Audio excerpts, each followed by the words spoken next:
You got a parking ticket this week, maybe a late fee on a bill. Your jaw tightened, your heart rate spiked. That flash of injustice you felt, multiply it by 10,000, then remove every modern boundary around what a body is allowed to endure. That's where this story actually lives. For most of history, punishment wasn't about correction. It was about spectacle. Your ancestors didn't lock people away quietly behind walls. They dragged them into the town square. A crowd gathered. A message was sent. And the message was always the same. This is what happens when you cross the people in power. Historian Michel Foucault called this the spectacle of the scaffold. Pain in his framing wasn't incidental to justice. It was the entire point. The body became a surface for writing the law, in blood, in front of everyone who might be tempted to break it. 10 punishments define this era better than any others. Let's start at the bottom of the list and work our way toward the worst. Number 10. Ostracism in ancient Athens.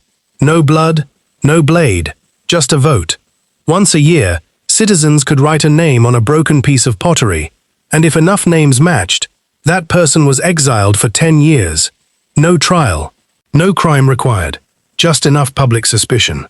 It sounds mild compared to what's coming. But imagine losing your home, your business, your family, over nothing but a rumor that spread through the wrong ears. Is a wound to your whole life really gentler than a wound to your skin? Number 9. Tarring and feathering. Popular in colonial America and parts of Britain, this one blurred the line between punishment and humiliation. Hot tar poured over bare skin, then feathers thrown on top. The victim paraded through the streets while a crowd jeered. The burns were real. The shame was worse. Historian Pieter Spierenburg, who has spent decades studying the evolution of public punishment in Europe, found that humiliation rituals like this often served a purpose blood alone couldn't. They didn't just punish the body, they rewrote how a community saw the person, permanently, in front of everyone they knew. Number 8. The breaking wheel. This one followed a script. A condemned person was tied to a large wagon wheel. An executioner broke each limb with an iron bar, joint by joint, methodically, while the crowd watched in silence or applause, depending on the crime. Sometimes the body was left on display afterward, propped up in public for days. Crowds didn't flinch away from this. They came early to get a good spot. What does it say about a society that watching this became a form of entertainment? Number 7. Flaying. The removal of skin while a person was still alive, practiced in various forms across Assyria and later in parts of medieval Europe. Assyrian reliefs from around 700 BCE actually depict this punishment carved directly into palace walls, showing conquered enemies stripped down in front of soldiers. The empire wanted every visitor to see it. Fear was a diplomatic tool back then, every bit as effective as an army at the border. Number 6. Boiling alive. Sometimes in oil, sometimes in water, sometimes in lead. England briefly made it a legal method of execution for poisoners in the 16th century, under Henry VIII. A cook named Richard Roos was boiled to death in 1531, accused of poisoning a household through the food he prepared. The law lasted only a few decades before it was repealed. Even for an era that accepted public torture as routine, this one was considered a step too far. What does it take for a punishment to feel excessive to people who already lived alongside cruelty every day? Number 5. Scaphism, a punishment allegedly used in ancient Persia. A person was sealed between two boats, fed honey and milk until diarrhea set in, then left exposed in a swamp. Insects did the rest, over days, sometimes weeks. Why boats? Containment mattered as much as suffering. The victim couldn't escape, couldn't die quickly, couldn't even be fully seen by the outside world. Isolation was baked directly into the design. Number 4. Sawing a person in half, lengthwise, starting from the groin. A process that could take hours to complete. Historical accounts describe it used in parts of Asia and the Middle East for the gravest offenses against the state. The horror wasn't only the pain, it was the time. A quick death offered no lesson to anyone watching.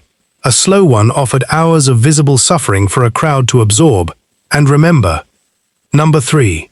The brazen bull, credited to a bronze craftsman in ancient Sicily. A hollow bull made of metal, a person locked inside, a fire lit underneath. As the metal heated, the person's screams were funneled through pipes built into the bull's nostrils, transformed into something resembling the bellow of an actual animal. The inventor, according to legend, was the first person forced to test it himself. Poetic justice, or just a story told afterward, to make the cruelty feel balanced. Number 2. Lingqi, sometimes translated as death by 1,000 cuts, used in imperial China. Historian Timothy Brook, who has written extensively on the subject, examined court records and found something unexpected. The punishment wasn't random savagery. It was reserved almost exclusively for the most severe crimes: treason, patricide, acts seen as attacks on the moral order itself. A hierarchy of horror, matched precisely to the size of the offense. Why does precision like this matter? Because it reveals these weren't societies that had lost control of their cruelty. They were societies that had organized it, ranked it, perfected it like a craft. Number 1. Crucifixion. Rome didn't invent it, but they mastered it as a tool of terror. Reserved largely for slaves, rebels, and enemies of the state, victims were nailed or tied to a wooden cross and left exposed, sometimes for days, along roadsides where travelers couldn't avoid seeing it. After the slave rebellion led by Spartacus was crushed in 71 BCE, Rome crucified an estimated 6,000 people along the Appian Way, a road stretching more than 100 miles, spaced so that no traveler went far without seeing a body. That wasn't punishment for 6,000 individuals. That was a message aimed at everyone else still alive. You'd think crowds would eventually grow numb to all of this. Some historians argue the opposite happened. The more elaborate the punishment, the larger the audience it drew. People brought children. Vendors sold food nearby. Executions became civic entertainment, woven into the calendar the same way a festival might be. This is where the story takes its strangest turn. Psychologist Philip Zimbardo, famous for the Stanford prison experiment, spent his career studying how ordinary people become capable of extraordinary cruelty when given institutional permission. His research found that context, not character, often determines behavior. Give someone a uniform, an audience, and an official reason, and cruelty stops feeling like cruelty. It starts feeling like duty. That single idea reframes everything on this list. The executioners weren't uniquely monstrous individuals plucked from ordinary life. They were regular people, operating inside systems that made brutality feel procedural, even righteous. The crowd wasn't a mob of sadists. It was a community reassuring itself that order was being maintained. Is that so different from now? You don't watch executions in a town square anymore, but you scroll past public shaming daily, arguments dissected for entertainment, mistakes turned into spectacle for an audience of strangers. The stage changed. The appetite for watching someone else suffer consequences, in public on command, never fully left. Foucault actually predicted this shift decades ago. He argued that societies didn't become less controlling over time, they became less visible. Punishment moved from the body to the mind, from the public square to the prison cell, from the crowd's gaze to constant, quiet surveillance. You're not watched by an executioner anymore.